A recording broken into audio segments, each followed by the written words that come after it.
In Terraria, there are 28 relics, 30 bosses, 115 achievements, and 540 creatures, and to this date, no one has ever collected them all in one speedrun.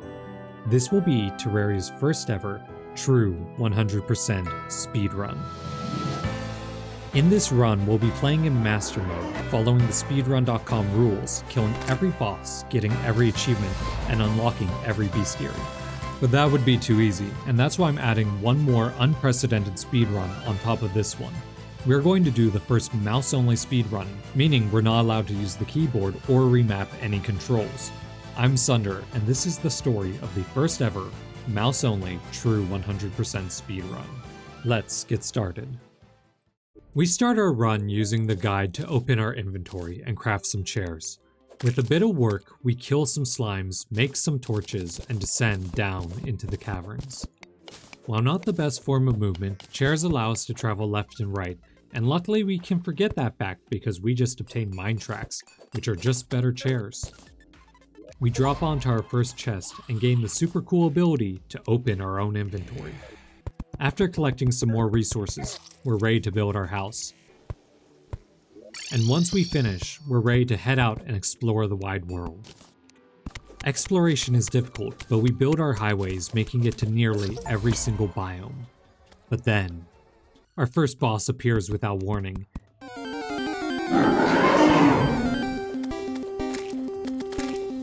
It kills us mercilessly.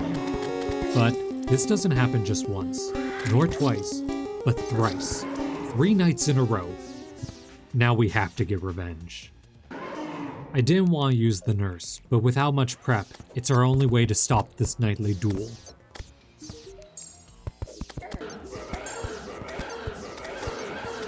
We kill it, and it's time to celebrate because we got the Shield of Cthulhu, which lets us dash. This is basically useless. But hey, we got our first relic. Now, if we want to get to the ocean, we're going to need a magic conch.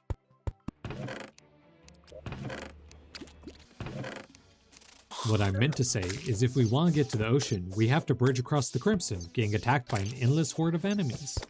We finally make it, finding the angler, building our ocean base, and placing the pylon. We can finally start to grind the angler quests. 1 done, 199 to go. Next, we dive into the Crimson and prep our fight with the brain. By standing in this corner, we can force it to spawn in the top left, making this fight a piece of cake. And on the note of boss fights, from this point forward, I'm banning the nurse in all boss fights. I just can't get over the shame of using the strat. We defeat the brain, and unlike the eye, we finally get a good item. Look at it, it's beautiful. That's Relic 2. Next, we find the dungeon. Now you might be familiar with the traditional Skeletron arena. Good, right? Wrong. Master Mode Skeletron fires skulls at you, which makes us a sitting duck. But with an innovation I like to call a roof, we can negate this entirely. And we summon him up for a fight.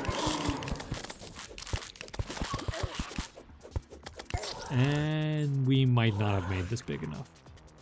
Alright, new plan. We need to get better gear, and 1 second, the goblins invaded. Alright, let's go get some better gear.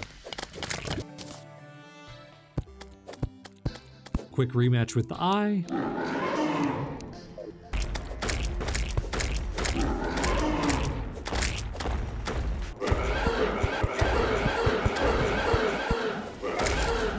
There, now this run is also nurseless, making this officially the mouse-only, nurseless, true 100% speedrun, or month percent.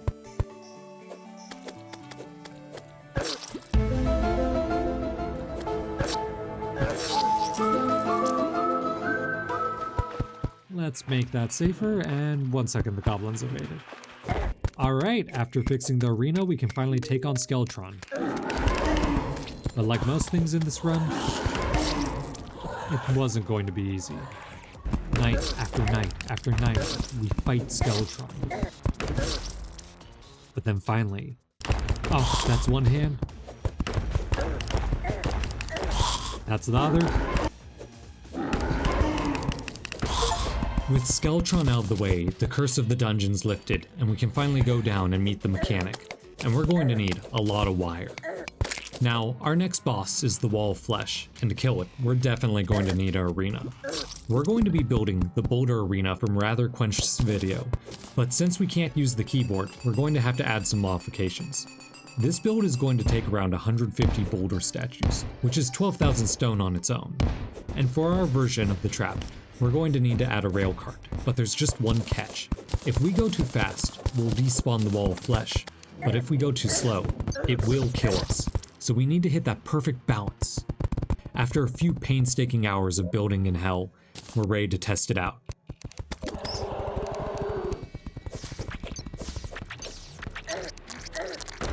Alright, get to the cart, get to the cart. Well, we're doomed. This is the end of the line, guys. It's been good knowing you. Oh my god, that was so close. Well guys, I really didn't know if it was possible, but we made it. We're here. In victory, we raise the demon's heart into the air and eat it. And with the Wall of Flesh gone, we now enter hard mode. Now that we're in hard mode, I was thinking we could take on one of the easier bosses. Maybe get one of my favorite pets. It could come in handy. The thing is, I never planned an arena for it, but we're probably strong enough to take it down. The strat here is pretty simple. Since Deerclops doesn't despawn, we can just keep teleporting back, heal up, and continue the fight. Come on, Chester! Come on, Chester!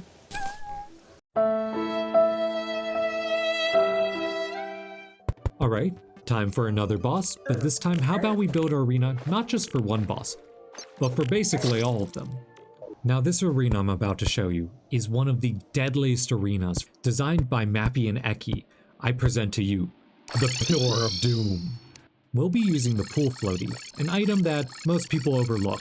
It basically allows you to float in water, but here's the thing. It doesn't have a speed cap, so as long as you're in water, you'll keep accelerating upward. And there's also this other cool item called a lance, which does damage based on your speed.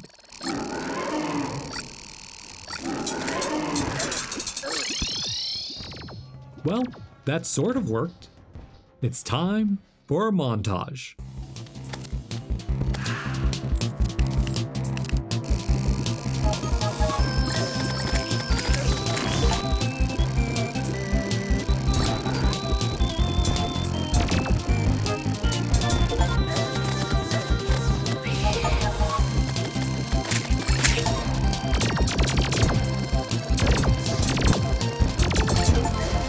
The spider is the only thing that can damage it. It's been hours.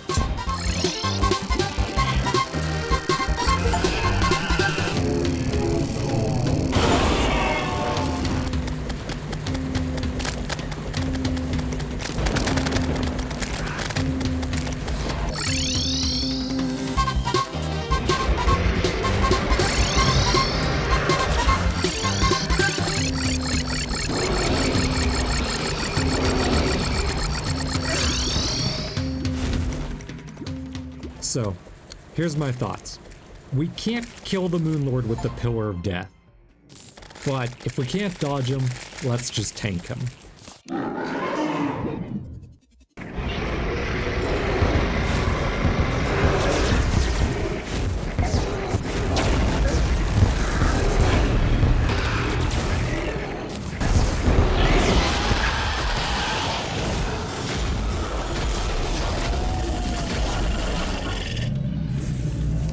And there we go, that's Moon Lord. We're almost done. All we have to do is clean up a few more bosses, and then we'll get to the toughest fight in this entire run.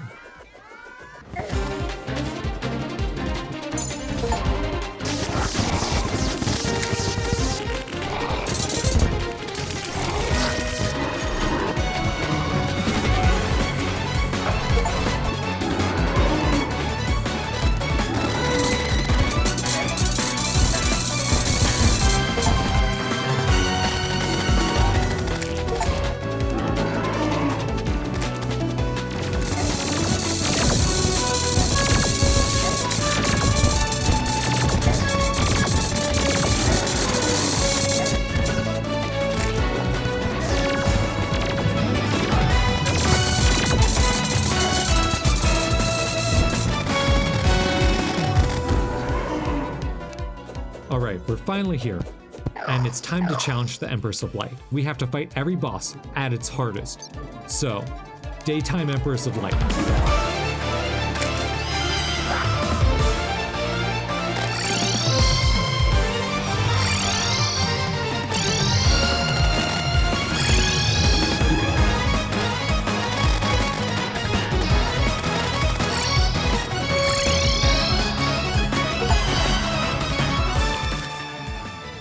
Alright, with our toughest boss out of the way, all that's left is to grind the achievements and the bestiary.